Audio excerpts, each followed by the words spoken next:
नमस्कार दोस्तों, स्वागत है आपका स्टडी फॉर सिविल सर्विसेज में। वीडियो को पूरा देखिए। कोई भी आपका फीडबैक है, कोई सजेशन है, तुरंत वीडियो में कमेंट करके जरूर बताइए। अच्छा लगे तो वीडियो लाइक जरूर कर लीजिए और ऐसे वीडियो लगातार फ्री में बिना किसी एडवर्टीजमेंट के पाने के लिए चैनल को तुरंत सब्सक्राइब कर लीजिए और बेल आइकन को जरूर टैप कर लीजिए ताकि आगे भी सारे वीडियो आपको मिलते रहे। यूट्यूब में फॉलो करते हैं तो प्लीज ये वाला फ्री टेलीग्राम चैनल जरूर ज्वाइन कर लीजिएगा। सारे नोटिफिकेशन, सारे अपडेट यहीं पे आते हैं, ध्यान रखिएगा। स्टडी फॉर सिविल सर्विसेज का कोई भी पेड ग्रुप अगर आपको ज्वाइन करना है तो सिर्फ 856480560606089752386455 यही नंबर है हमारे, सिर्फ जहां पे कॉल या व्हाट्सएप कर सकते हैं। इंस्टाग्राम पे हमारा पेज जरूर फॉलो कर लीजिएगा, studyforcivil.services है। ट्विटर पे हमको जरूर फॉलो कर लीजिएगा, @studyforcivils है। इंग्लिश मीडियम का मॉड्यूल देखेंगे हम लोग डे 3 का, और इससे पहले के मॉड्यूल अपलोड हो चुके हैं चैनल पर। अगर आप हिंदी माध्यम के छात्र हैं तो हिंदी मीडियम के मॉड्यूल भी लगातार अपलोड किए जा रहे हैं। स्टडी फॉर सिविल सर्विसेज का ये पेड मॉड्यूल ज्वाइन करने के लिए आप इन गिवन नंबर पर कॉल कर सकते हैं, व्हाट्सएप कर सकते हैं। डे 3 में हम एनवायरनमेंट से शुरुआत कर रहे हैं। एनवायरनमेंट में इंट्रोडक्शन यहाँ पे दिया हुआ है। एनवायरनमेंट इकोलॉजी के बारे में कई बार डेफिनेशंस आपके सामने आ चुकी होंगी। एनवायरनमेंट और इकोसिस्टम में जो डिफरेंस है वही कई बार लोगों को कंफ्यूज करता है। मैं आपको यहाँ पे 2 बिंदु बताऊंगा, अगर आप इनको ध्यान में रखेंगे तो कभी कंफ्यूज नहीं होंगे और कोई भी सवाल हल कर ले जाएंगे। जैसे एनवायरनमेंट जो है एक ब्रॉड कॉन्सेप्ट है, ठीक है, और इसमें सब कुछ वो शामिल होता है जो ऑर्गेनिज्म अपनी लाइफ टाइम में देखता है, ठीक है। ह्यूमन को एज एन ऑर्गेनिज्म मानिए, जो भी आप अपनी सराउंडिंग में देख रहे हैं वो आपका एनवायरनमेंट बन जाता है in a given space and time. कभी कभी आपका रूम सिर्फ एक इन्वायरमेंट होगा, कभी आपका सिटी एक इन्वायरमेंट होगा, कभी आपका स्टेट इन्वायरमेंट हो सकता है, कभी पूरा कंट्री और पूरा जो तंत्र है वो भी एक इन्वायरमेंट की तरीके आपके लिए काम करता हुआ नजर आएगा। तो एक ब्रॉड कॉन्सेप्ट है। इसका मतलब होता है कि जो भी आप अपने पास आसपास देख पा रहे हैं सराउंडिंग में वो आपका एनवायरनमेंट होता है, ठीक है। जबकि इकोसिस्टम का कॉन्सेप्ट इंटरैक्शन पर आधारित है। इकोसिस्टम कहता है, या इकोसिस्टम की अवधारणा यह है कि ऑर्गेनिज्म एक गिवन टाइम और स्पेस में विभिन्न तत्वों के साथ जो इंटरेक्शन करता है वो होता है इकोसिस्टम। मतलब इकोसिस्टम में जो जैविक तत्व, अजैविक तत्व होते हैं वो आपस में जो अनन्य क्रिया करते हैं यानी कि इंटरेक्शन करते हैं उसको हम लोग इकोसिस्टम बोलते हैं। तो इकोसिस्टम एनवायरनमेंट में बेसिक बात क्लियर हो गई होगी। ये जो कॉन्सेप्ट है वो किस वर्ड से आया? फ्रेंच वर्ड से आया, एनवायरन से, जिसका मतलब होता है इनसर्किल और सराउंड। तो इन्वायरमेंट का कोई फिक्स दायरा नहीं हो सकता। आप छोटा सा गोला खींच दीजिए, वो भी इन्वायरमेंट है। जैसे कि मैंने कहा, आपका कमरा, आपका घर और आपका मोहल्ला, आपका जो है डिस्ट्रिक्ट, जनपद, आपका प्रदेश, पूरा एक इन्वायरमेंट के तौर पर विभिन्न कंडीशंस में काम करेगा। एग्जाम पॉइंट ऑफ व्यू से ये ज़रूरी है कि आप ध्यान रखें कि कितनी कैटेगरीज हो सकती हैं, क्योंकि इस पर सवाल आ चुका है। यूपीपीएससी 2019 वाले पेपर में सवाल आया था, या 2020 में, मुझे याद नहीं है, 2020 में ही आया था एक्चुअली, कि इनमें से कौन सा इन्वायरमेंट का टाइप नहीं हो सकता है। तो आपको पता होना चाहिए कि फिजिकल इन्वायरमेंट, कल्चरल इन्वायरमेंट और बायोलॉजिकल इन्वायरमेंट यही होते हैं। कोई केमिकल इन्वायरमेंट नहीं होता, या अन्य किसी तरह का कोई इन्वायरमेंट नहीं बनाया जा सकता है, ठीक है। 1972 में यूनाइटेड नेशंस जनरल असेंबली हुई थी। 5 जून से लेकर 16 जून 1972 तक उसमें तय किया गया था कि वर्ल्ड इन्वायरमेंट डे सेलिब्रेट किया जाएगा हर साल 5 जून को। तो हम मनाते हैं वर्ल्ड इन्वायरमेंट डे, आपको पता है। बायोलॉजिकल कंपोनेंट जो इन्वायरमेंट के होते हैं उसमें सारे माइक्रो ऑर्गेनिज्म, इंसेक्ट और जो है माइक्रो ऑर्गेनिज्म, इवन वायरस भी, एनिमल, प्लांट सब आ जाते हैं, ठीक है। और दूसरी तरफ इनऑर्गेनिक कंपोनेंट्स में mountain, rocks, river, winds, climate, element, ये सारे आ जाते हैं इनऑर्गेनिक कंपोनेंट्स में। एनवायरनमेंट प्रिवेंशन एक्ट कब आया था? 1986 में। ये ईयर बहुत बार पूछा जा चुका है, ठीक है। और इसमें फिजिकल, एबायोटिक और बायोटिक कंपोनेंट्स शामिल होते हैं इस एक्ट के अनुसार।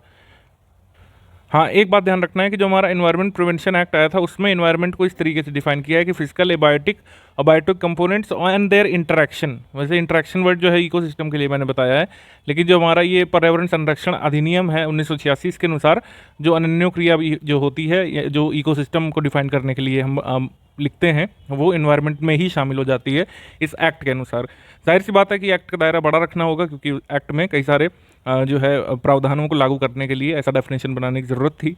इकोलॉजी की बात कर लेते हैं। तो इकोलॉजी में भी defined as a scientific study of the relationship of living in organism with each other and with their environment. Ecology की डेफिनेशन वर्ड बाय वर्ड देखिए। साइंटिफिक स्टडी है, किसकी स्टडी है? लिविंग ऑर्गेनिज्म जो ईच अदर, एक दूसरे से interaction करते हैं, जो उनकी रिलेशनशिप होती है और उनका इन्वायरमेंट के साथ जो भी रिलेशनशिप होती है, उसको जब हम साइंटिफिक स्टडी करते हैं वो इकोलॉजी कहलाता है। इकोलॉजी को कॉइन किया था जर्मन बायोलॉजिस्ट अर्नेस्ट हैकेल ने। ये कभी कभी पूछ लेते हैं जहाँ पर इन्वायरमेंट पूरा डीप में पूछी जाती है। यहाँ पर ये देखा जाता है कि ऑर्गेनिज्म और अदर कंपोनेंट इन्वायरमेंट के एक दूसरे से कैसे डिपेंडेंट हैं और कैसे एक दूसरे के साथ यहाँ पर समन्वय बनाते हैं। इसी को हम इकोलॉजी में पढ़ते हैं।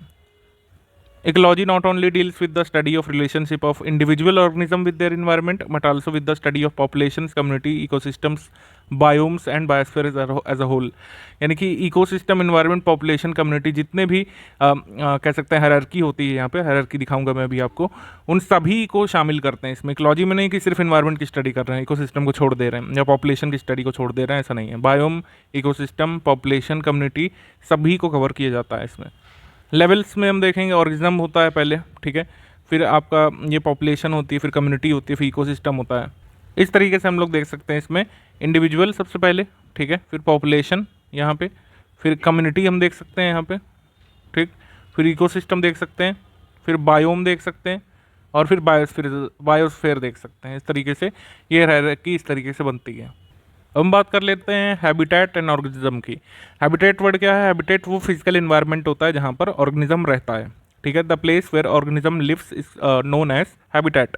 सिंपलेस्ट डेफिनेशन यही है। तो हैबिटेट में क्या क्या शामिल होगा? जो भी रिक्वायरमेंट उसके सर्वाइवल और लाइफ के लिए जरूरी है। ऑर्गेनिज्म को जीवित रहने के लिए जिन कंडीशंस की आवश्यकता है, जिस इन्वायरमेंट की आवश्यकता है, वो हैबिटेट पूरा करने का काम करता है। The environment requirement of an elephant would be a forest. जाहिर सी बात है कि एलिफेंट के लिए जिस एनवायरमेंट की ज़रूरत है वो एक मनुष्य के लिए जो ज़रूरी है उससे भिन्न होगा, ठीक है। मछली को फॉरेस्ट में और एलिफेंट को समुद्र में नहीं डाल सकते। तो हैबिटेट जो है वो डिफरेंट स्पीशीज़ के लिए डिफरेंट रिक्वायरमेंट पूरी करता है। सिंगल ओशियन हैबिटेट में सपोर्ट अ व्हेल, लेकिन ऐसा नहीं है कि एक हैबिटेट एक ही जो है स्पीशी के लिए होता है। ऐसा निश में होता है। निश के बारे में अभी हम नीचे बात करेंगे। हैबिटेट में ऐसा हो सकता है कि एक ही पेड़ होगा, उसमें पक्षी भी रह रहे हैं, उसमें जो है बटरफ्लाई का लार्वा भी है, उसमें कुछ दीमक भी हैं, कुछ जो है खटमल भी हैं वहाँ पे, ठीक है, कुछ बैक्टीरिया भी हैं, कुछ फंगस भी लगा हुआ है नीचे पेड़ के, और जो है किसी वुडपेकर ने ट्रंक खोद के अपना घोंसला भी हो सकता है बना रखा हो। तो कई सारे अलग अलग स्पीशी और इंडिविजुअल्स निवास कर सकते हैं एक ही हैबिटेट में, लेकिन निश सबका अलग अलग होता है। तो habitat can be represented by it's structural components, namely space, food, water and cover and shelter. तो मतलब हैबिटेट क्या देता है? स्पेस, फूड, वाटर, कवर और शेल्टर। चार मेजर हैबिटेट बताए गए हैं: टेरेस्ट्रियल, फ्रेश वाटर, एस्चुराइन और ओशियनिक, ठीक है। इन सभी के बारे में आगे के मॉड्यूल्स में बात करेंगे। निश और ऑर्गेनिज्म बहुत ज़रूरी है क्योंकि इस पर सवाल आ चुके हैं कई बार। बीपीएससी इससे पूछ चुका है, मुझे याद आ रहा है जहाँ तक 66 वाले पेपर में, 65 या 66 में पूछा था। देन इसके बाद यूपीपीएससी ने तो अभी हाल में पूछा है, जून 2022 में जो पेपर हुआ था, इसमें निश के बारे में। तो निश के बारे में आपको समझना होगा, निश और हैबिटेट में अंतर समझना होगा। हमेशा के लिए ध्यान रखिएगा इसको कि many species occupy the same habitat but they perform specific different functions, ठीक है। मैंने जैसे बताया कि एक ही पेड़ पर बैक्टीरिया रह रहा होगा, पक्षी भी किसी जो है पत्तों पर या शाखाओं पर बैठा होगा, गिलहरी भी वहाँ पर हो सकती है, लेकिन क्या सभी एक ही काम करते नहीं? सबका स्वभाव अलग है, सबका बिहेवियर अलग है, सबका काम करने का तरीका भी अलग होता है। तो किसी सिंगल हैबिटेट में जो किसी स्पेसिफिक स्पीशी के कुछ स्पेसिफिक कैरेक्टरिस्टिक्स होते हैं या फिर डिफरेंट फंक्शंस होते हैं, फंक्शन वर्ड यहाँ पे बड़ा ज़रूरी है। अलग अलग स्पीशी के जो डिफरेंट फंक्शंस होते हैं एक ही हैबिटेट में, उसको हम लोग निश बोलते हैं, ठीक है। उसको हम प्रोफेशन भी बोल सकते हैं। The activities and responses specific to the species. सबका प्रोफेशन यानी सबका स्वभाव अलग अलग होगा। तो niche means sum of all the activities and relationships of a species by which it uses the resources in its habitat for its survival and reproduction. हर species का ध्यान रखिएगा, निश जो है यूनिक होगा। अगर एक ही निश में दो स्पीशी आना चाहेंगी तो उनमें कंपटीशन हो जाएगा और एक स्पीशी को हटना पड़ेगा, अपना दूसरा निश क्रिएट करना होगा। ध्यान रखिएगा, निश बहुत ही स्पेसिफिक होता है हर स्पीशी का, और no two species in a habitat can have the same niche. यानी निश जो है डिस्टिंक्ट और यूनिक होता है हर स्पीशी का, सेम निश नहीं हो सकता। देखिए एक ही स्पीशी, एक ही तरह की 2-3 स्पीशी या कई स्पीशी एक हैबिटेट में तो रह सकती हैं, लेकिन सभी का निश अलग अलग होता है, ठीक है। For example, a large number of different species of insects may be pest of the same plant but they can coexist as they feed on different part of the plant. बहुत सारे paste एक ही पौधे पर जो है रह सकते हैं, उनका हैबिटेट सेम हो जाएगा, लेकिन वो निश अपना अलग अलग क्रिएट करेंगे, अलग अलग पौधे के हिस्से को खा करके उसका भक्षण करके। कुछ यहाँ पे वन लाइनर देख लेते हैं। इकोलॉजी तो हमने आपको बता ही दिया है। स्पीशी का मतलब होता है group of population whose individual members are capable of interbreeding with each other to produce fertile offsprings. Evolution is the change which gives rise to a new species. Evolution से नई स्पीशी जनती है। Mutation और recombination जो है ये variation और differences के सोर्स होते हैं, ठीक है। जीन पुल जो है कैसे बदलता है स्पीशी में, ये म्यूटेशन और रिकॉम्बिनेशन से संभव होता है। नेचुरल सिलेक्शन जो है ये डार्विन और वलास ने ये प्रपोज किया था। इसमें ये कहा गया था कि जो भी स्पीशी इन्वायरमेंट से बेहतर तरीके से अडेप्ट कर जाती है उसके रिप्रोडक्शन के चांसेस बढ़ जाते हैं और सर्वाइवल के चांसेस भी बढ़ जाते हैं। इवोल्यूशन लीड्स टू स्पेशिएशन और the formation of new species. Evolution से नई स्पीशी बनती है। Isolation is the factor which support speciation. Isolation जो है दो तरह का होता है, जोग्राफिकल आइसोलेशन और रिप्रोडक्टिव आइसोलेशन। जोग्राफिकल आइसोलेशन को समझने की कोशिश करते हैं कि जब एक किसी जोग्राफिकल बैरियर से दो तरह के स्पीशी जो है सेपरेट कर दी जाते हैं तो उनमें डिफरेंट कैरेक्टरिस्टिक्स जो है पनपने लगते हैं, क्योंकि अब जोग्राफिकल बैरियर है तो इस तरीके की स्पीशी बी जो है इसके साथ जो है ब्रीड नहीं कर पाएगी, तो नए इंडिविजुअल नहीं बनते हैं। ये एक तरीके के रह जाते हैं, एक तरीके के रह जाते हैं। ठीक है, ये जोग्राफिकल बैरियर से जो स्पीशिएशन होता है उसको हम लोग बोलते हैं जोग्राफिकल स्पीशिएशन। जोग्राफिकल आइसोलेशन से जो स्पीशिएशन होता है ये इस तरीके से हम इसमें देख सकते हैं। हालांकि कुछ स्पीशी जो है हमेशा के लिए खत्म हो जाती हैं, जिसको विलोपन कहते हैं या फिर एक्सटिंक्शन बोलते हैं। ठीक है, विलुप्त हो जाती हैं प्रजातियां। एक्सटिंक्शन जो है कई कारणों से होता है, जैसे कैटास्ट्रॉफिक इवेंट्स हो जाते हैं, कोई बड़ी सुनामी, बड़ा भूकंप वगैरह, ठीक है, और बड़ा अर्थक्वेक। लेकिन कुछ ह्यूमन एक्टिविटीज़ से भी होते हैं, लगातार कुछ ऐसी ह्यूमन एक्टिविटीज़ जो उस स्पीशी के कह सकते हैं लिविंग और वेलबींग के लिए हानिकारक हो, अगर वो लगातार चलती रहें किसी एरिया में तो स्पीशी जो है पूरी तरीके से खत्म हो जाती है। Population is a group of interbreeding individuals found in a specific time in a particular geographical area. अब करेक्टरिस्टिक्स ऑफ पॉपुलेशन में भी एविडेंट थ्रू द। अब पॉपुलेशन जो है किस तरीके से प्रभावित होती है? पॉपुलेशन प्रभावित होती है पॉपुलेशन डेंसिटी से, बर्थ रेट से, डेथ रेट या मोर्टेलिटी से, डिस्पर्शन से, यानी कि माइग्रेशन माइग्रेशन। इमाइग्रेशन होगा तो पॉपुलेशन बढ़ जाएगी, माइग्रेशन होगा तो पॉपुलेशन की संख्या घट जाती है। एज डिस्ट्रीब्यूशन भी मैटर करता है, सेक्स रेशियो भी मैटर करता है पॉपुलेशन के स्ट्रक्चर में, पॉपुलेशन के स्वरूप में। Ecological succession is a successive growth of primary succession occurs in an area where there is no previous community. Secondary succession forms on existing natural vegetation. ठीक है, प्राइमरी सक्सेशन जो है बिल्कुल बंजर ज़मीन से शुरू होता है। ठीक है, जबकि सेकेंडरी सक्सेशन जो है एग्जिस्टिंग नेचुरल वेजिटेशन को के ग्रो करने से होता है। ये बेसिक अंतर होता है इन दोनों में। बायोटिक इंटरेक्शन अब कई तरीके के होते हैं। ठीक है, जो इंट्रास्पेसिफिक यानी कि सेम स्पीशी के बीच या फिर डिफरेंट स्पीशी के बीच देखने को मिल सकते हैं, जैसे कि कॉम्पिटिशन।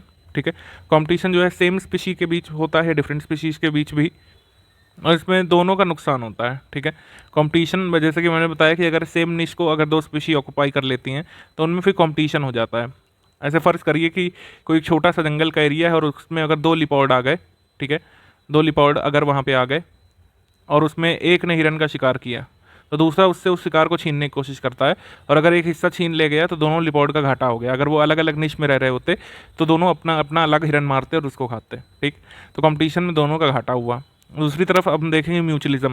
म्यूचुअलिज्म में दोनों स्पीशी का फ़ायदा हो जाता है। जैसे अगर हम फ़र्ज़ करें किसी फ्लावर में कोई बटरफ्लाई आई है, उसका नेक्टर सक करने, बटरफ्लाई नेक्टर लेने आई है, लेकिन साथ ही साथ उसके बॉडी पर कई सारे पॉलेंस जो है चिपक जाते हैं। पॉलेंस चिपक जाने से पॉलिनेशन में हेल्प कर देती है बटरफ्लाई, क्योंकि एक फ्लावर में बैठ करके दूसरे फ्लावर में बैठेगी तो पॉलन गिरा देगी, जिससे क्रॉस पॉलिनेशन हो जाएगा। तो इस तरीके से फ्लावर को भी फ़ायदा हुआ कि उसका रिप्रोडक्शन हुआ।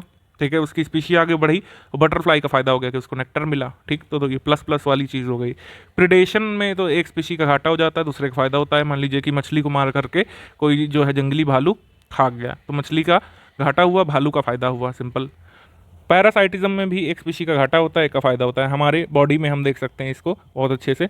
बॉडी में अगर मॉस्किटो यानी कि मच्छर जो है अगर हमारा ब्लड सक कर रहा है, जाहिर सी बात है कि हमारा घाटा है, मच्छर का फ़ायदा है। ठीक है, कॉमनसेलिज्म में क्या होता है, एक स्पीशी का फ़ायदा होता है, दूसरे को नुकसान होता है, ना घाटा होता है, ना नुकसान होता है ना फ़ायदा होता है। मतलब अगर ये मेढक जो है स्पीशी ए है, इस पत्ते का इस्तेमाल करता है एक जगह से दूसरी जगह जाने में उछल करके, तो पत्ते का कोई ऐसा ना घाटा हुआ ना कोई फ़ायदा हो गया पत्ते का, लेकिन इसका फ़ायदा हो गया, ये लोकोमोशन कर गया एक पेड़ से दूसरे पेड़ तक। ठीक है, इसमें हम देखेंगे ये पक्षी है ए और ये जो है स्पीशी है बी।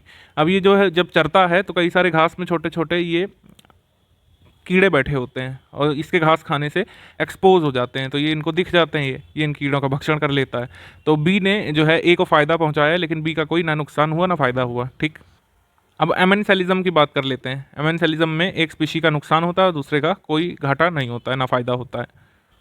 अब यहाँ पर इसी तरह का सिमिलर एग्जांपल हम लोग देख सकते हैं। ये स्पीशी बी है और ये इंसेक्ट स्पीशी ए है। जब ये घास खाते हैं तो ये जो है घास से हट जाते हैं या फिर एक्सपोज हो जाते हैं, तभी स्पीशी सी जो है इनका आकर के भक्षण कर लेता है। तो एक तरीके से देखें कि बी जो है इसका तो जीरो हुआ, ना कोई फ़ायदा हुआ ना घाटा, ना मतलब कोई मुनाफा हुआ ना घाटा हुआ, लेकिन इसका बड़ा घाटा हो गया, इसकी तो जान चली गई। तो इस वजह से ये इंट्रैक्शन हो गया इस बी और ए के बीच किस तरीके का, एमेंसलिज्म का। अब आर्ट एंड कल्चर में हम लोग देख लेते हैं। इंडियन म्यूज़िक को क्लासिफाई किया गया है क्लासिकल म्यूज़िक में, जिसमें एक हिंदुस्तानी स्टाइल है और एक कर्नाटिक स्टाइल है, ठीक है। ये दूसरा लोक म्यूज़िक है, यानी लोकगीत, folk music, fusion of classical and folk music, इसको सुगम गीत बोलते हैं। रविंद्र संगीत, ठीक है, हवेली संगीत, गढ़ संगीत। उसके बाद मॉडर्न म्यूज़िक में रॉक म्यूज़िक, उसके बाद ट्रांस म्यूज़िक, जैज़ म्यूज़िक, इस तरीके से ये कुछ यहाँ पे कैटेगरीज हो गई। इसके बाद क्लासिकल म्यूज़िक में हिंदुस्तानी म्यूज़िक में अगर हम देखें, इसमें 10 मेन स्टाइल होते हैं। तो हिंदुस्तानी म्यूज़िक के स्टाइल कौन से हैं? ध्रुपद, धमार, होरी, ख्याल, टप्पा, चतुरंग, राग सागर, तराना, सरगम और ठुमरी, ठीक। ये हिंदुस्तानी म्यूज़िक के 10 मेन स्टाइल हैं। कर्नाटक म्यूज़िक के कुछ स्टाइल होते हैं पल्लवी, अनुपल्लवी, चारण और स्वर्ण कल्पना। कर्नाटक म्यूज़िक जो है मृदंगम के थ्रू जो है प्ले किया जाता है। मेलोडिक इम्प्रोवाइजेशन होता है फ्री रिदम में, मृदंगम के साथ उसको तानम बोलते हैं या तानम, और जो स्पीसीज में मृदंगम का यूज़ नहीं करते हैं उनको रागम बोलते हैं। पुरंदर दास जो है रिफ़र किए जाते हैं पितामह या फिर God father of Karnataka music, ठीक। अर्ली प्रोपोनेंट्स कौन हैं? अन्नमाचार्य हैं, पुरंदर दास है और क्षेत्रैया है और भद्राचल रामदासु हैं। ये कर्नाटक म्यूजिक से संबंधित महत्वपूर्ण एक्सपोनेंट्स हैं। अब इसमें कुछ डिफरेंस बताया जा रहा है कि पॉइंट ऑफ डिफरेंस क्या है हिंदुस्तानी म्यूजिक में और कर्नाटक म्यूजिक में। हिंदुस्तानी संगीत में इन्फ्लुएंस देखने को मिलता है अरब, पर्शियन और अफगान का। कर्नाटक को इंडिजिनस माना गया है। फ्रीडम में अगर हम देखें तो इसमें आर्टिस्ट इम्प्रोवाइज़ कर सकते हैं, कई सारे खुद का इम्प्रोवाइजेशन कर सकते हैं, तो इसमें वेरिएशन देखने को मिलता है हिंदुस्तानी म्यूज़िक में। जबकि कर्नाटक म्यूज़िक के रूल्स बड़े फिक्स हैं और इसमें इम्प्रोवाइजेशन नहीं हो सकता है। जो ऑर्थोडॉक्स जो रूल्स हैं उसी के हिसाब से कलाकार को सीखना पड़ता है, ठीक। There are several sub types which lead to the emergence of gharana. कई सारे सब टाइप्स हैं, सब स्टाइल्स हैं, जिससे कई सारे घरानों का जन्म हुआ है, जबकि इसमें केवल पर्टिकुलर स्टाइल ऑफ सिंगिंग को ही फॉलो किया जाता है। Instrument are equally important as vocals. इसमें जो वोकल यानी जो मुख गायन होता है उसके साथ इंस्ट्रूमेंट्स का बहुत रोल होता है कर्नाटक में, जबकि वोकल वॉइस पर ज़्यादा फोकस किया जाता है कर्नाटक में। राग जो है 6 मेजर है हिंदुस्तानी में, इसमें 72 मेल करता है राग हैं और जन्य राग हैं, इसमें ज़्यादा है। मतलब इसमें एम्फेसिस रागों पर दिया जाता है मेनली हिंदुस्तानी म्यूज़िक में, और इसमें ताल पर दिया जाता है, ठीक है, ताल पर। मेजर इंस्ट्रूमेंट तबला, सारंग, सितार, संतूर हैं, और कर्नाटक म्यूज़िक में जो मेजर इंस्ट्रूमेंट है मृदंगम है, मंडोलिन है और वीणा है, ठीक। नॉर्दर्न पार्ट ऑफ इंडिया में क्लासिकल हिंदुस्तानी म्यूज़िक पॉपुलर है, साउथ इंडिया में कर्नाटक म्यूज़िक पॉपुलर है। कॉमनलिटी क्या है? फ्लूट और वायलिन का यूज़ जो है दोनों में किया जाता है, ठीक है। अब कई सारा ये फोक संगीत होता है, अलग अलग स्टेट में गाया जाता है। जैसे बाउल जो है ये एक म्यूज़िक का टाइप भी है, बल्कि एक बंगाली रिलीजियस सेक्ट भी है बाउल।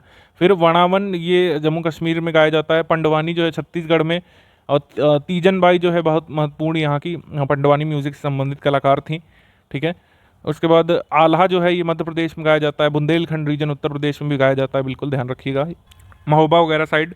पनिहारी राजस्थान का है। ओवी महाराष्ट्र गोवा का है। पाई सॉन्ग ये मध्य प्रदेश का है। लावड़ी ये आपका महाराष्ट्र का है। मांड गुजरात का है, राजस्थान का है। रास और डांडिया रास ये गुजरात का।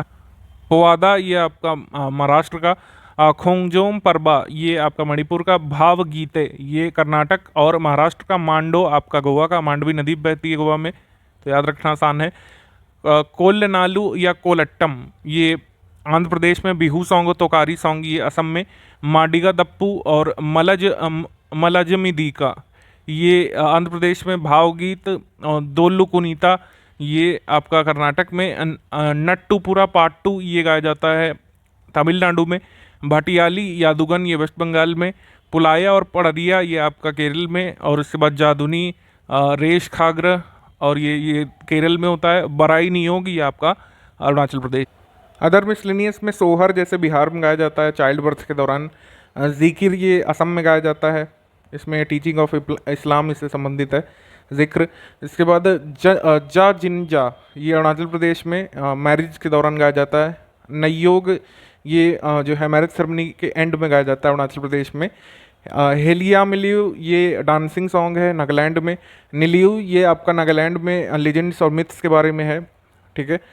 हरेलियू ये वार सॉन्ग है नागालैंड में। हेकालियू ये जो है अब मतलब स्वगीत है अपने बारे में जब गाया जाता है। डोलुकुनीत या ड्रम डांस ये कर्नाटक में होता है, ठीक है। ये जो है कुरुबा कम्युनिटी के लोग इसको ज़्यादा करते हैं। नट्टूरा पार्ट 2 ये जो है तमिलनाडु में होता है। विलेज फोक और सिटी फोक का मिक्सचर होता है इसमें। पाल और दस कथिया ये उड़ीसा में होता है। बैले यहाँ पे रिलीजियस नेचर के गाए जाते हैं। मंगनियार ये नॉर्थ वेस्ट इंडिया में, इसमें अलेक्जेंडर के बारे में गीत होते हैं, सिकंदर के बारे में, और लोकल किंग्स के साथ जो बैटल हुआ था सिकंदर का उसके बारे में वर्णन होता है मंगनियार में। दाहड़ी जो है ये पंजाब में, और इसमें ब्रेवरी के बैले गाए जाते हैं। ठीक है।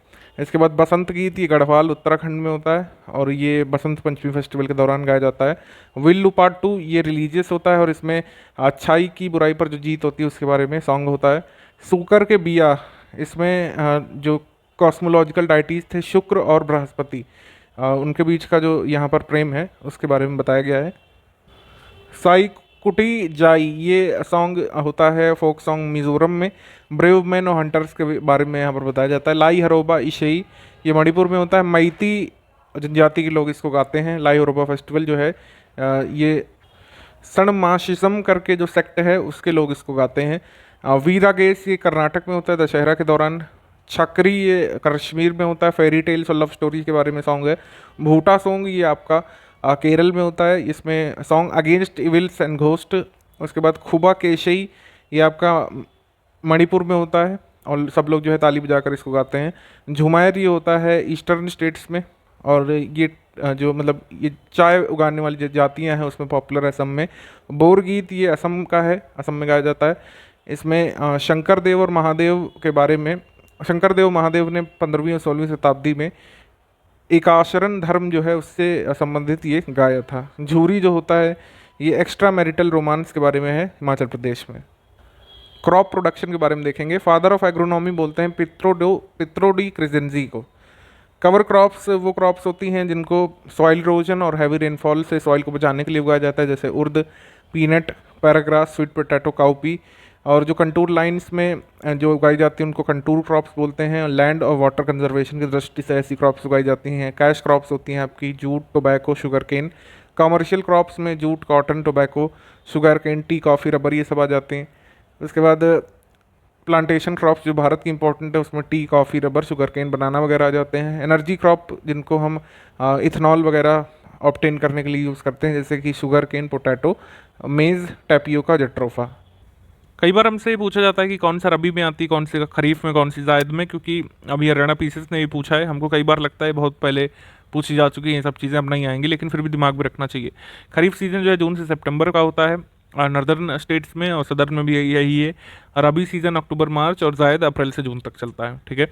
नॉर्दर्न स्टेट्स में अगर हम देखें तो राइस, कॉटन, बाजरा, मेज़, ज्वार, तूर ये नॉर्दर्न स्टेट्स की फसलें हैं खरीफ की। और सदर्न स्टेट्स में राइस, मेज़, रागी, ज्वार, ग्राउंडनट, ठीक है, ये सारी सदर्न स्टेट्स की हैं। राबी में वीट, ग्राम, रेप सीड्स, मस्टर्ड, बार्ले ये नॉर्दर्न में राबी में। सदर्न स्टेट्स में राबी में चावल होता है, और यहाँ पे मेज़ होता है, रागी होता है, ग्राउंडनट होता है, ज्वार होता है। यहाँ पर एक चीज़ नोटिस करने वाली है कि जो मेज़ है ये नॉर्दर्न स्टेट्स में खाली खरीफ में होता है, लेकिन सदर्न स्टेट्स में रबी में भी हो रहा है। ठीक है, रबी में भी हो रहा है और खरीफ में भी हो रहा है, ध्यान दीजिएगा यहाँ पे। जायद क्रॉप्स में वेजिटेबल्स, फ्रूट्स और फॉडर क्रॉप्स उगाई जाती हैं। और राइस जो है सदर्न स्टेट्स में तीनों ही सीजन में उगाया जा रहा है, आप देख रहे हैं। ठीक है, राइस जो है इसमें भी, इसमें भी, इसमें भी, यानी कि जायद में भी और खरीफ में भी, रबी में उगाया जाता है सदर्न स्टेट्स में। ठीक है, अब हम यहाँ पे चावल का पूरा समझेंगे। चावल से एसोसिएटेड जो भी सवाल आ सकते हैं हमारे एग्जाम में, सबको डिस्कस करेंगे। मेजर फूड ग्रेन में से एक है rice. Wheat major food grain है पूरे भारत देश में, उसमें से राइस इंपॉर्टेंट है। खरीफ क्रॉप है ये नॉर्दर्न इंडिया में, ये हमने आपको बताया। More than 100 centimetre of rainfall चाहिए होती है, 25 डिग्री करीब टेम्परेचर चाहिए होता है। नॉर्थ और नॉर्थ ईस्टर्न प्लेन्स में, कोस्टल एरियाज में, डेल्टा रीजन में, ठीक है, जैसे कावेरी डेल्टा में ये काफ़ी उगाया जाता है, आपको पता है। Rice belongs to Gramineae family, Gramineae family से आता है। इसका जो साइंटिफिक नेम है ओरिजा सटाइवा है, और इसका ओरिजिन जो है साउथ ईस्ट एशिया है। Rice is a self pollinated crop है, ध्यान रखिएगा। NPK में सबसे ज़्यादा ज़रूरत इसमें नाइट्रोजन की पड़ती है। अजोला और इंडिगो ग्रीन एल्गी हैं, बायो फर्टिलाइजर्स के रूप में एक्ट करते हैं, कई बार पूछा जा चुका है। प्रोपेनिल, उसके बाद ब्यूटाक्लोर और फ्लूक्लोरीन, ये इनका इस्तेमाल एक हर्बिसाइड के रूप में होता है वीड्स को किल करने के लिए। चावल में जो वीड लग जाती है उसको किल करने के लिए प्रोपेनिल, ब्यूटाक्लोर का मेजर रूप से इस्तेमाल होता है। ठीक है, हर्बिसाइड के रूप में। China was the first country to develop the hybrid rice grow करने वाला पहला देश चाइना था। पहली 5 हाइब्रिड वैरायटीज़ जो है चाइना ने डेवलप की थी, 4 यहाँ पे भारत में उसका इस्तेमाल किया गया था, APRH1 2 KRH1 MGR1। इनको आंध्र प्रदेश, कर्नाटक और तमिलनाडु में उगाया गया था इन हाइब्रिड वैरायटीज़ को। फिर बाद में जो है वेस्ट बंगाल, आंध्र प्रदेश में भी हाइब्रिड वैरायटीज़ को उगाया गया। PHB जो है ओनली हाइब्रिड वैरायटी है जिसको प्राइवेट इंस्टीट्यूशन ने डेवलप किया है। डेपॉग मेथड जो है इस्तेमाल किया जाता है इसका फिलीपींस और जापान में, ठीक है। In this method seedlings for the transporting becomes ready on the 12th day, यानी कि डेपॉग मेथड से उगाया जाने वाला चावल जो है 12वें दिन में तैयार हो जाता है पूरा। पॉडलिंग टेक्निक भी एसोसिएटेड है राइस कल्टीवेशन से, is done to reduce water leakage in rice fields. Rice में अगर न्यूट्रिशन कंटेंट की बात करें तो 6-7% प्रोटीन होता है, 76% कार्बोहाइड्रेट होता है, 2.5% फैट और 1.1% मिनरल, ठीक। तो प्रोटीन वाला जरूर ध्यान रखिएगा एक बार, प्रोटीन कभी कभी पूछ सकते हैं इसमें। जया जो है पहली ड्वार्फ वैरायटी थी राइस की जिसको डायरेक्टरेट ऑफ एग्रीकल्चर इंडिया ने डेवलप किया था। बाकी साकेत, गोविंद, कावेरी, रत्ना, जया, सरजू, पूसा, बाला, लूना, श्री, जमुना, करुणा, कांची, जगन्नाथ, कृष्णा, हंसा, विजय, पद्मा, अन्नपूर्णा, माही, सुगंधा, पूसा, सुगंध, बरानी, दीप और शुष्क सम्राट, ये मेजर राइस की वैरायटीज़ है इंडिया में। शुष्क सम्राट जैसे नाम से पता चल रहा है कि ड्रॉट अफेक्टेड एरियाज में इसको उगाया जा सकता है, छत्तीसगढ़, बिहार और उत्तर प्रदेश के इलाकों में। पूसा, गंगा, सुरुचि, सह्याद्री जो है ये बासमती राइस की हाइब्रिड वैरायटीज़ हैं। महाधान या फिर सुपर राइस जो है इसका मेन ब्रीडर था international rice research institute Philippines में, GS खुश ने इसको उगाया था, ठीक है। और रिसर्च वर्क महाधान पर इन्होंने शुरू किया था 1989 में। लूनाश्री जो है ये हाई यील्ड वैरायटी है राइस की, इसको सेंट्रल पैडी रिसर्च इंस्टीट्यूट या central rice research institute Cuttack Odisha ने उगाया था। लेटेस्ट वैरायटी जो राइस की इस समय पॉपुलर है वो है धनाशी, इसके बाद दांडी, उसके बाद शाह सारंग, गौरी, श्वेता, भूदेव, वर्षा और पंतधान और चिंगाम, ठीक।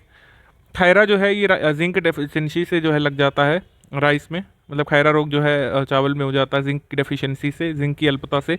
हाईएस्ट अमाउंट ऑफ विटामिन है ये गोल्डन राइस में पाया जाता है, ये अभी ACF पेपर में पूछा गया था 2019 में।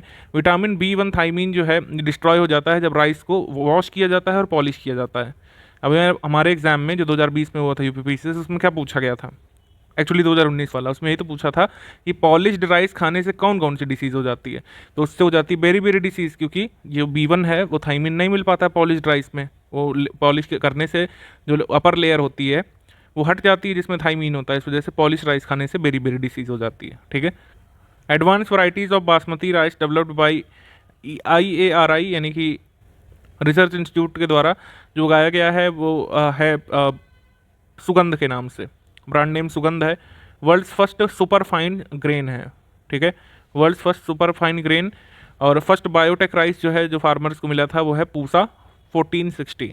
तो ये कुछ जो वैराइटीज़ जो बड़ी हाईलाइट की गई उनका नाम ध्यान रख सकते हैं, ठीक है। जैसे नवंबर 6 2011 में कोहसार नाम की एक वैरायटी हाई एल्टीट्यूड एरिया में जम्मू कश्मीर वैली में उगाई गई थी, कोहसार के नाम से।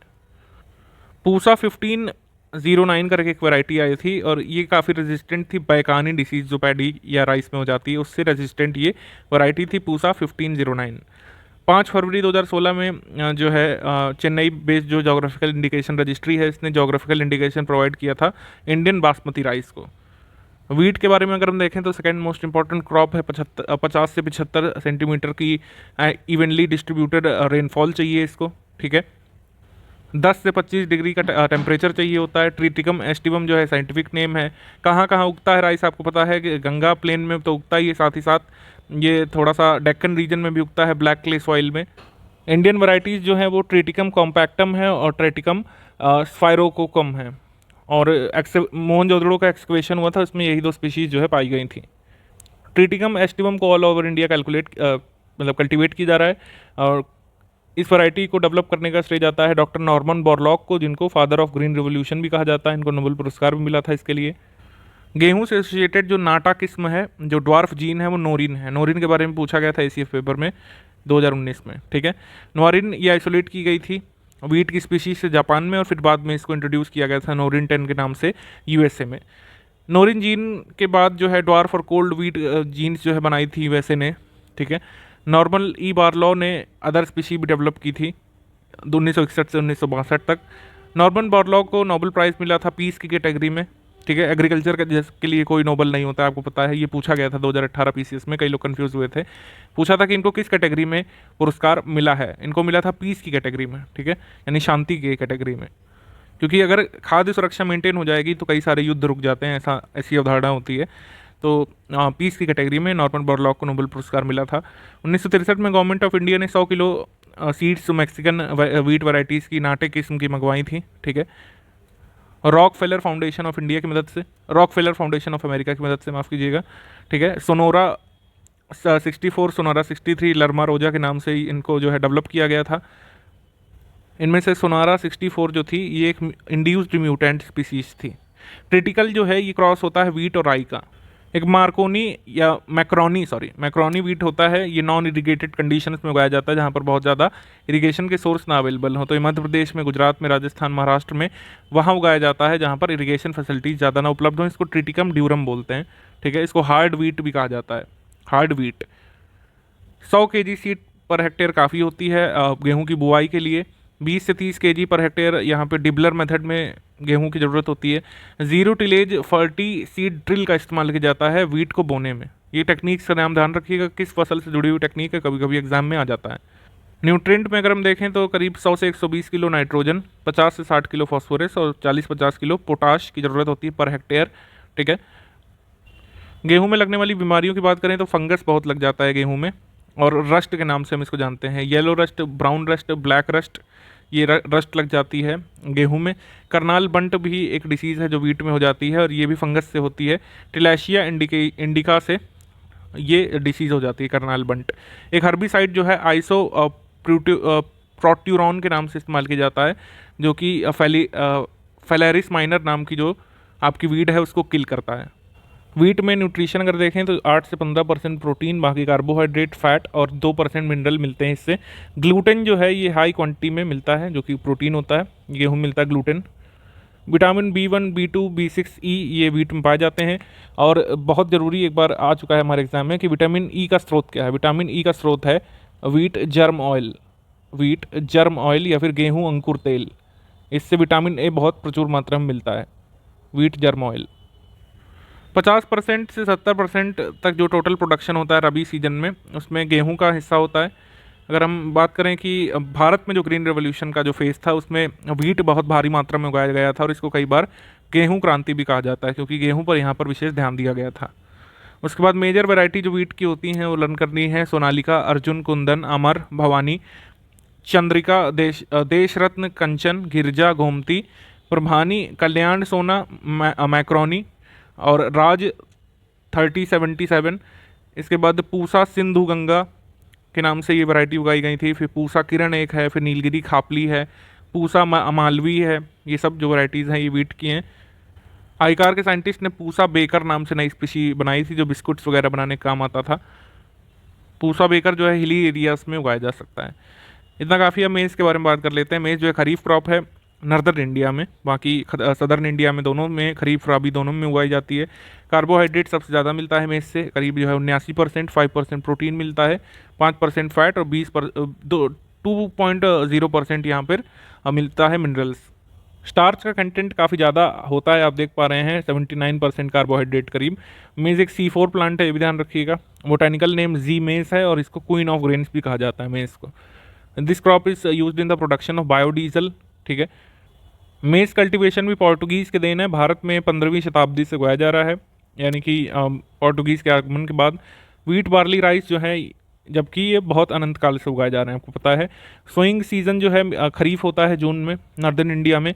मोनोइशियस प्लांट है, इसमें मेल और फीमेल फ्लावर जो है कि पौधे में पाए जाते हैं, लेकिन क्रॉस पॉलिनेशन इसमें होता है। क्रॉस पॉलिनेशन कराना भी पसंद किया जाता है इसमें, क्योंकि क्रॉस पॉलिनेशन से अच्छी वैरायटी जन्मती है और सेल्फ पॉलिनेशन से अच्छा मक्का नहीं पैदा होता है। तो इसमें एक टर्म होता है इसके कल्टीवेशन में, डिटैसलिंग, यानी कि मेल इन्फ्लोरेंस को हटाया जाता है पौधे से, इसको डिटैसलिंग बोलते हैं। तो डिटैसलिंग जो है किसमें की जाती है अगर आपसे पूछें तो उसका आंसर हो जाएगा मेज़। स्टाइल बहुत लंबे लंबे सिल्क फिलामेंट्स होते हैं, इसको सिल्क भी कहा जाता है, उसको हटा दिया जाता है जिससे कि क्रॉस पॉलिनेशन हो, सेल्फ पॉलिनेशन रुक जाए।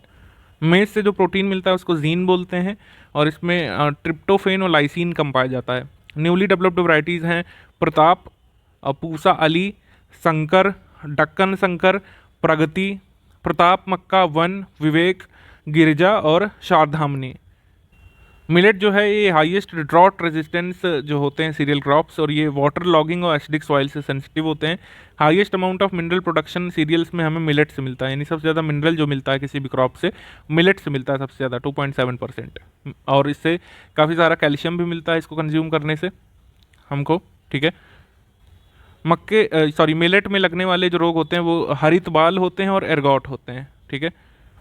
मिलेट की जो लेटेस्ट डेवलप्ड वैरायटीज़ हैं वो ये यहाँ पे दी गई हैं, ज़्यादा कोई ऐसी खास नहीं है जिनको लर्न करना पड़ेगा। पल्सेस के बारे में बात कर लेते हैं। पल्सेस बहुत ज़रूरी क्रॉप है भारत में, क्योंकि हम सबसे बड़े कंज्यूमर हैं पल्स के, सबसे बड़े प्रोड्यूसर भी हैं पूरे वर्ल्ड में और सबसे बड़े इंपोर्टर भी हैं।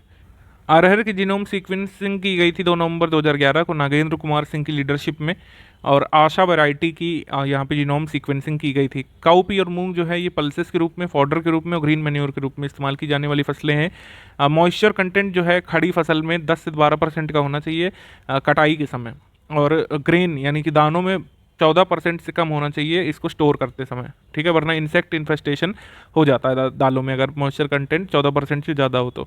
Wooden bins, bitumen bins, bamboo bins, polythene bins और हापुड़ बिन्स जो कुछ ऐसे कंटेनर्स हैं जो बनाए गए हैं पल्सेस को स्टोर करने के लिए, ठीक। कावेरी डेल्टा को ग्रैनरी ऑफ साउथ इंडिया कहा जाता है। लेग्यूम क्रॉप्स जो है इन्हीं को पल्सेस कहते हैं। इसमें तीनों ही सीजन में कई सारी क्रॉप्स उगाई जाती हैं पूरे पल्सेस ग्रुप में, जैसे अरहर, उर्द, मूंग, काउपी और सोयाबीन को उगाया जाता है खरीफ में। राबी सीजन में ग्राम को, मटर को, मसूर को, खेसारी को उगाया जाता है। जायद में मूंग को, उर्द को, काउपी को, सोयाबीन को।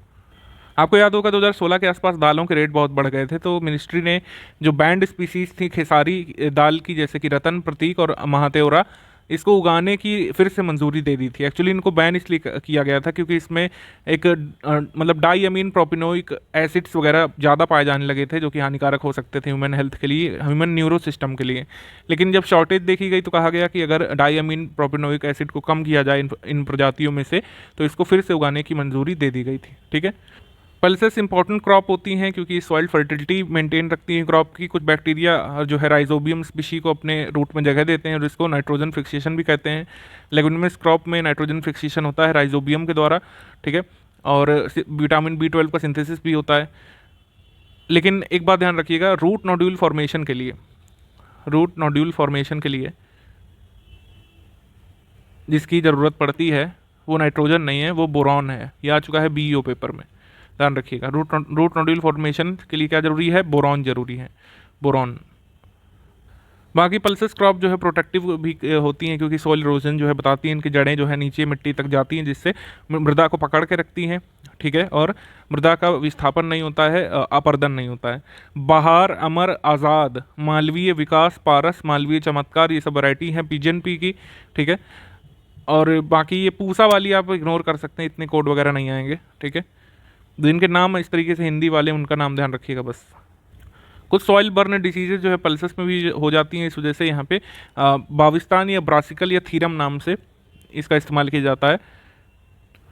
सोयाबीन जो है पल्स क्रॉप है, लेकिन इसकी यूटिलिटी के कारण जो है इसको ऑयल सीड क्रॉप में भी रखा जाता है क्योंकि इसमें सोयाबीन में 20 से 22% जो है ऑयल होता है, 40 से 45% प्रोटीन होता है।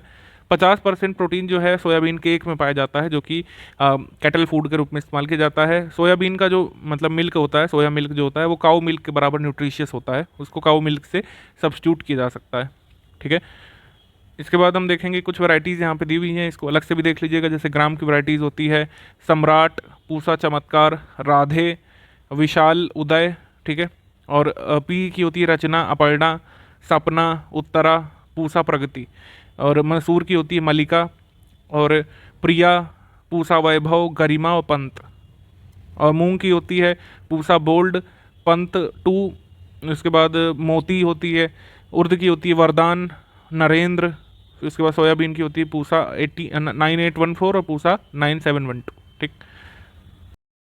जनरल हिंदी सेक्शन पर आ जाएंगे। इसमें भी अभी भी विपरीतार्थक शब्द या विलोम हमारा चल रहा है, इसमें लिस्ट को आगे बढ़ाएंगे। आयात का हो जाएगा निर्यात, आयात यानी कि इंपोर्ट, और निर्यात मतलब एक्सपोर्ट।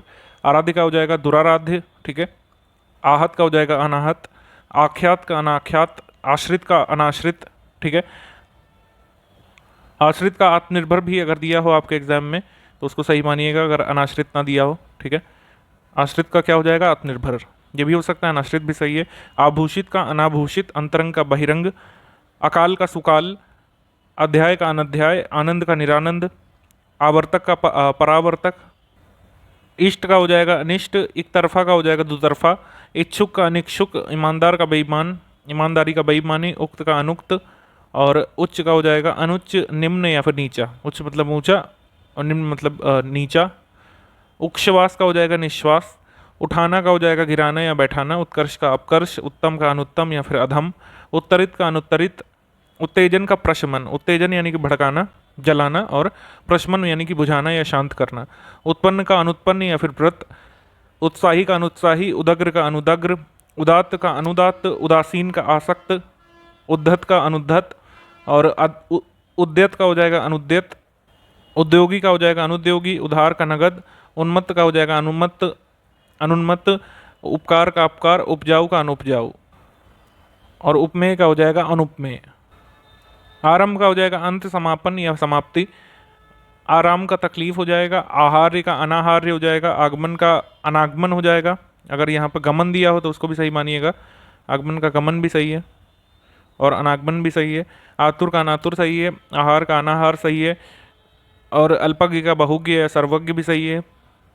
अदोष का सदोष, आरोह का अवरोह, इलोक का परलोक, इच्छा का अनिच्छा, इज्जत का बेइज्जती, ईश्वरवादी का निश्वरवादी, ईहा का अनीहा, उग्र का सौम्य, उच्चरित का अनुच्चरित, उज्ज्वल का हो जाएगा धूमिल, उतरना का चढ़ना हो जाएगा, उत्कृष्ट का निकृष्ट हो जाएगा, उत्तरदायित्व का अनुत्तरदायित्व, उत्तरी का हो जाएगा दक्षिणी, उत्तेजित का अनुत्तेजित या शांत, उदय का विलोम अस्त हो जाएगा, उदार का अनुदार या कृपण, उदित का अस्त, उद्भव का अवसान, उद्यम का आलस्य, उद्विग्न का हो जाएगा अनुद्विग्न या फिर निरुद्विग्न, उन्नत का अनुन्नत हो जाएगा या अवनत हो जाएगा, उन्मुख का विमुख हो जाएगा, उपकारक का अनुपकारक हो जाएगा, उपमित का अनुपमित, और उपयुक्त का अनुपयुक्त।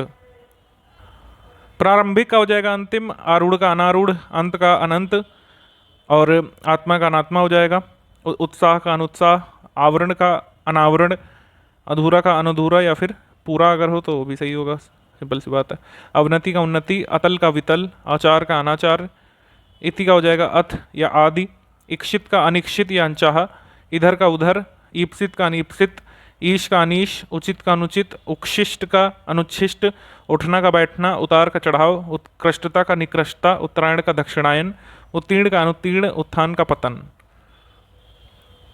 उसके बाद उत्सुकता का अनुत्सुकता, उदयाचल का अस्ताचल, उदारता का अनुदारता या कृपणता, उद्भूत का अनुद्भूत, उद्यमी का निरुद्यम या फिर आलसी, उद्वेग का निरुद्वेग, उन्नति का अवनति या गिरावट, उन्मूलन का रोपण, और उपगत का अनुपगत, उपयुक्त का अनुपयुक्त, और उपयुक्तता का अनुपयुक्तता।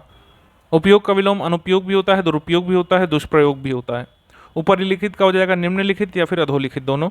उपस्थित का अनुपस्थित, उपार्जित का उपार्जित यहाँ पे होगा, उपार्जित का अनुपार्जित, और ऊंच का नीच, ऋजु का वक्र, एक का अनेक, एकत्र का हो जाएगा यहाँ पर विकीर्ण, एकत्र यानी इकट्ठा, और विकीर्ण यानी बिखरे हुए, और एकार्थक का अनेकार्थक, ऐक्य का अनैक्य, ऐश्वर्य का अनैश्वर्य, औपचारिक का अनौपचारिक, कंपित का अकंपित, कठिन का हो जाएगा सरल।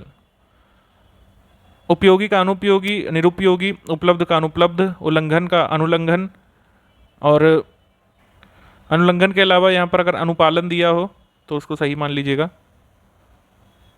ठीक। ऋणग्रस्त का ऋणमुक्त हो जाएगा, स्वतंत्र का बहुतंत्र,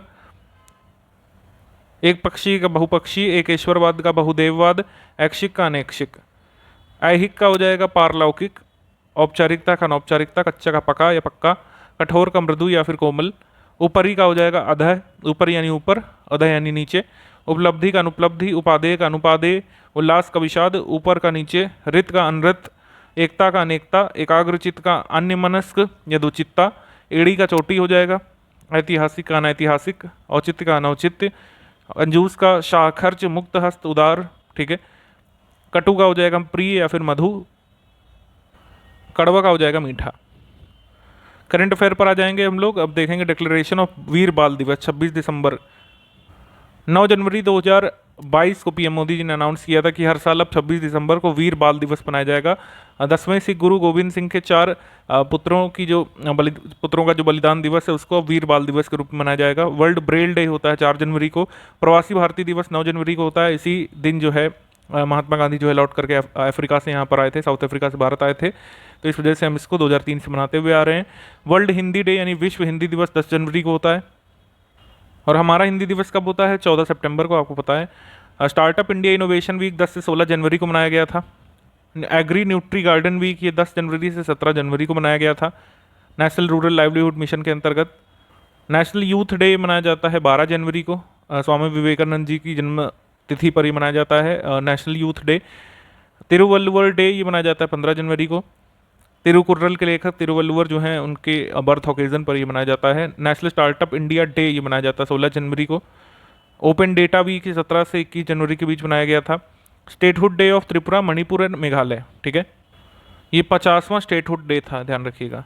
50th statehood day of Tripura, Manipur and Meghalaya was celebrated in 21 जनवरी 2022। पराक्रम दिवस, सुभाष चंद्र बोस की जयंती को पराक्रम दिवस के रूप में मनाया जाता है 23 जनवरी को, और इस साल 125वीं बर्थ एनिवर्सरी नेताजी सुभाष चंद्र बोस की मनाई गई थी, ध्यान रखिएगा। नेशनल गर्ल चाइल्ड डे 24 जनवरी को, पहली बार 2008 में मनाया गया था। इंटरनेशनल डे ऑफ एजुकेशन 24 जनवरी को। नेशनल वोटर्स डे 25 जनवरी को, ठीक है। उत्तर प्रदेश दिवस कब होता है जल्दी से आप कमेंट करके बताएंगे, हमने बताया था आपको लास्ट मॉड्यूल में। When is Uttar Pradesh day celebrated, ये जल्दी से कमेंट करके बताइए। नेशनल टूरिज्म डे ये होता है 25 जनवरी को। इस बार इसकी थीम थी rural and community centric tourism. Republic day 26 जनवरी को होता है। डेटा प्राइवेसी डे 28 जनवरी को। लाला लाजपत राय की बर्थ एनिवर्सरी होती है 28 जनवरी को। यहाँ पर कुछ मिलिट्री संबंधित या फिर हम लोग कह सकते हैं डिफेंस संबंधित करंट अफेयर देखेंगे। मैरीटाइम पार्टनरशिप एक्सरसाइज ऑर्गेनाइज की गई थी बे ऑफ बंगाल में। इसमें Japan maritime self defence force और इंडियन नेवी ने पार्टिसिपेट किया था बे ऑफ बंगाल में। इसमें आईएनएस शिवालिक और आईएनएस कदमत जो भारतीय पोत थे, इन्होंने पार्टिसिपेट किया था। मिलान एक्सरसाइज ये हुई थी विशाखापट्टनम में 25 फरवरी से 4 मार्च तक हुई थी, और इसकी थीम थी या फिर कह सकते हैं इसका जो मुख्य विषय था वो कमराड्री, कोहेशन एंड कोलैबोरेशन था। इसमें किसने किसने पार्टिसिपेट किया था? Australia, Israel, Iran, France, Japan, south Korea, Vietnam, Bangladesh, UAE, Brazil ने। AK-203 राइफल्स जो है इंडिया, AK-203 असॉल्ट राइफल्स ये किससे खरीद रहा है? रशिया से। फिलीपींस ने ब्रह्मोस क्रूज मिसाइल इंडिया से खरीदने के लिए पैक्ट किया था। ब्रह्मोस क्रूज मिसाइल भारत बना रहा है और फिलीपींस को ये बेचेगा। Maritime exercise Neptune strike 22, Neptune strike 22 ये नाटो ऑर्गेनाइजेशन के बीच आपस में हुई थी मेडिटेरेनियन सी में, ठीक है। ओपन ऑपरेशन सर्द हवा, ऑपरेशन सर्द हवा BSF करता है, ऑपरेशन गर्म हवा भी BSF करता है। Exercise sea dragon 22, sea dragon America में हुआ था। इसमें जिन कंट्रीज़ ने पार्टिसिपेट किया था India, Australia, Canada, US, south Korea और जापान है। रशिया का व्हाइट स्वान या फिर TU-160M सुपरसोनिक बॉम्बर एयरक्राफ्ट जो है ये चर्चा में आया था। इसको ट्यूपोलेव TU-160M कहते हैं। रशियन डिफेंस फोर्सेस इसको यूज़ करती है। इसको वाइट स्वान कहते हैं पॉपुलर तौर पर। क्रायोजेनिक इंजन का सक्सेसफुली यहाँ पर कह सकते हैं टेस्टिंग हुई थी तमिलनाडु में, और इस इंजन का नाम रखा गया विकास। ये क्रायोजेनिक इंजन का नाम विकास है और इसको इस्तेमाल किया जाएगा इसरो के गगनयान मिशन में, ठीक। First versatile nuclear powered ice breaker, ये रशिया की ये न्यूक्लियर पावर्ड आइस ब्रेकर ये है, ये चर्चा में आया था। ये है सिबिर, इसका नाम था सिबिर। चिरू 2022 naval exercise gulf of Oman में हुई थी। इसमें चाइना, रशिया और ईरान ने पार्टिसिपेट किया था। Quantum lab established in MCTE of military headquarter of war. Military college of telecommunication engineering यानी MCTE में एक क्वांटम लैब इस्टेब्लिश की है इंडियन आर्मी ने, ठीक है, इंदौर मध्य प्रदेश में। इसके बाद साब selected for anti warrior weapon. साब एक स्वीडिश डिफेंस कंपनी है जिसके साथ इंडियन आर्म्ड फोर्सेस ने कॉन्ट्रैक्ट किया है कि single shot anti army weapon 84 supply वो लोग करेंगे इंडियन आर्मी को, इंडियन एयर फोर्सेस को, इंडियन आर्मी को, दोनों को। पश्चिम लहर ये वेस्ट कोस्ट में हुई थी एक्सरसाइज, ठीक है। उसके बाद न्यू जर्कॉन हाइपरसोनिक क्रूज मिसाइल ये इसको किया था रशिया ने। First Colombo security conclave virtual workshop हुई थी। इसमें कोलंबो सिक्योरिटी कॉन्क्लेव के जितने भी मेंबर स्टेट्स थे जैसे कि Sri Lanka, Maldives, India, Mauritius, seashells, Bangladesh, इन सब ने पार्टिसिपेट किया था। और इसको होस्ट किसने किया था? ऑब्वियसली इंडिया ने। इंडिया के national security council secretariat government of India ने national forensic science university Gandhinagar Gujarat के सहयोग से इसको होस्ट किया था। वन लाइनर करंट अफेयर में देखेंगे foundation stone of Heartfulness international yoga academy ये खोली गई थी हैदराबाद तेलंगाना में। ठीक। और 75 करोड़ सूर्य नमस्कार इनिशिएटिव आज़ादी के अमृत महोत्सव के तौर पर सर्बानंद सोनोवाल जी ने अनाउंस किया था। इंटरनेशनल एनर्जी एजेंसी के हिसाब से इंडिया जो है वर्ल्ड का 3rd लार्जेस्ट इथेनॉल मार्केट बन जाएगा 2026 तक और चाइना को पीछे छोड़ देगा। ठीक है। रामनाथ कोविंद जी ने रिनोवेटेड रमना काली टेम्पल को इनॉग्रेट किया था रमना बांग्लादेश में ढाका में। केरल का स्टेट कैबिनेट ने रिकमेंड किया था कि गवर्नर जो है लोकायुक्त एक्ट 1999 जो है केरल का उसको जो है अमेंड करें। श्रीलंका ने जो है इंटरसिटी ट्रेन सर्विस से इंडिया के हेल्प से शुरू की थी। इंडिया ने डीजल यूनिट इसके लिए प्रोवाइड किए हैं श्रीलंका को। गुजरात स्टेट ने student startup and innovation policy 2.0 शुरू की है जिसके बारे में भी एक एग्जाम में पूछा गया था। प्राइम मिनिस्टर नरेंद्र मोदी ने अभी इनॉग्रेट किया था न्यू इंटीग्रेटेड टर्मिनल बिल्डिंग महाराजा बीर बिक्रम एयरपोर्ट की अगरतला में जो कि कैपिटल है त्रिपुरा की। वर्ल्ड ट्रेड ऑर्गेनाइजेशन ने डेवलपिंग कंट्री का स्टेटस दिया था अभी चाइना को जनवरी में 2022 में। गंगा सागर मेला ऑर्गेनाइज किया जाता है वेस्ट बंगाल में और गंगा सागर मेला जो है गंगा सागर आइलैंड वेस्ट बंगाल में लगता है और ये जो है पूछा गया था अभी यूके पीसीएस के प्रीलिम्स में। जापानीज बिलियनियर यूसाकू मिज़ावा योजो हिरानो और रशियन कॉस्मोनॉट अलेक्जेंडर म्यूसिरकिन जो है रशिया के सोयूज़ एयरक्राफ्ट में गए थे, मतलब सोयूज़ एयरक्राफ्ट से वापस आए थे एक्चुअली 20 दिसंबर 2021 को। 12 दिन स्पेस में बिताने के बाद इंटरनेशनल स्पेस स्टेशन में ये तीनों यात्री वापस आए थे और ये पहले ऐसे ये तीनों कह सकते हैं सेल्फ पेइंग टूरिस्ट हैं जो स्पेस में अपने खर्चे पर गए थे 2009 के बाद। गेटवे टू हेल ये चर्चा में था तुर्कमेनिस्तान में कारकुम डेजर्ट में एक क्रेटर था बेसिकली जिससे आग निकल रही है क्योंकि वहाँ नेचुरल गैस का रिसाव हो रहा है तो लगातार वहाँ से आग निकल रही है तो उसको गेटवे ऑफ हेल कहा जा रहा है। तुर्कमेनिस्तान की राजधानी अशबागत से 260 किलोमीटर पर काराकुम डेजर्ट में ये जो है गेटवे ऑफ हेल चर्चा में था। डिफेंस स्टेट डे 16 दिसंबर को मनाया गया था। इसमें GIS based automatic water supply system cantonment residents के लिए यहाँ पर इनॉग्रेट किया गया था राजनाथ सिंह जी के द्वारा। ट्राइबल फार्मर्स का एक इनिशिएटिव जो चलाया जा रहा है सॉइल हेल्थ को रिस्टोर करने के लिए और बायोडाइवर्सिटी को मेंटेन करने के लिए United Nations food and agricultural program यानी कि UNFAO का रिकॉग्निशन राजस्थान के प्रतापगढ़ डूंगरपुर और बांसवाड़ा गांव के मतलब विलेजर्स को रिकॉग्नाइज किया था UNFAO ने क्योंकि वो इनिशिएटिव चला रहे थे सॉइल हेल्थ और बायोडाइवर्सिटी को अपने वहाँ पर रिवाइव करने के लिए। हिस्टोरिक डैम सेफ्टी बिल को प्रेसिडेंट असेंट मिला था 13 दिसंबर 2021 को, ये डेट ध्यान रखिएगा। रिजर्व बैंक ऑफ इंडिया ने 3 जनवरी 2022 को फ्रेमवर्क लॉन्च किया था facilitating small value digital payments in offline mode. Upper limit जो ऑफलाइन पेमेंट्स की अभी रखी गई है वो रखी गई है 200 रुपये। ठीक। राजस्थान गवर्नमेंट प्रिपेयर कर रही थी ambitious road map for mining of lignite in Bikaner district of state and setting up new lignite based thermal power plant in the vicinity.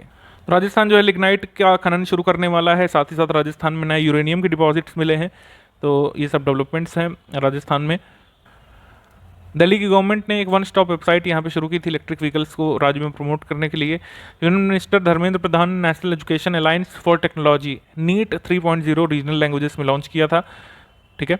इसके बाद जेम्स वेब टेलीस्कोप को नासा ने सक्सेसफुली लॉन्च किया था 25 दिसंबर 2021 को क्रिसमस वाले दिन। नासा कैनेडियन स्पेस एजेंसी और यूरोपियन स्पेस एजेंसी ने जॉइंटली जो है बनाया है जेम्स वेब टेलीस्कोप को और हबल टेलीस्कोप का स्थान ले लेगा। एज लिमिट बढ़ा दी गई है ओडिशा में स्टेट सिविल सर्विसेज एग्जाम्स में 2021, 2022, 2023 एग्जाम के लिए इंक्रीज इन एज लिमिट लागू होगी। 32 से बढ़ाकर के 38 एज लिमिट कर दी ओडिशा की सरकार ने अपने वहाँ पर सिविल सर्विसेज में। Kalpana Chawla centre for space science and technology इसको इनॉग्रेट किया था राजनाथ सिंह जी ने चंडीगढ़ यूनिवर्सिटी में। ठीक है। चंडीगढ़ यूनिवर्सिटी अब उन 13 यूनिवर्सिटीज़ की लिस्ट में शामिल हो गई जिसके पास अपना जो है अपना सेटेलाइट बनाने का खुद का कैंपस, मतलब कैंपस में सेटेलाइट बनाने की सुविधा है। तो इसके साथ पंजाब जो है पहला बॉर्डर स्टेट बन जाएगा इंडिया का जो अपना सेटेलाइट स्पेस में भेजेगा। इंदिरा गांधी राष्ट्रीय उड़ान एकेडमी ने नया रिकॉर्ड बनाया था यहाँ पर 1900 घंटे लगातार उड़ान भरने का। ठीक है। आप हमको जल्दी से कमेंट करके बताएंगे कि इंदिरा गांधी राष्ट्रीय उड़ान एकेडमी जो है ये कहाँ पर है। ठीक है, किस स्टेट में है, किस डिस्ट्रिक्ट में है, जल्दी से आप कमेंट करके बताइए।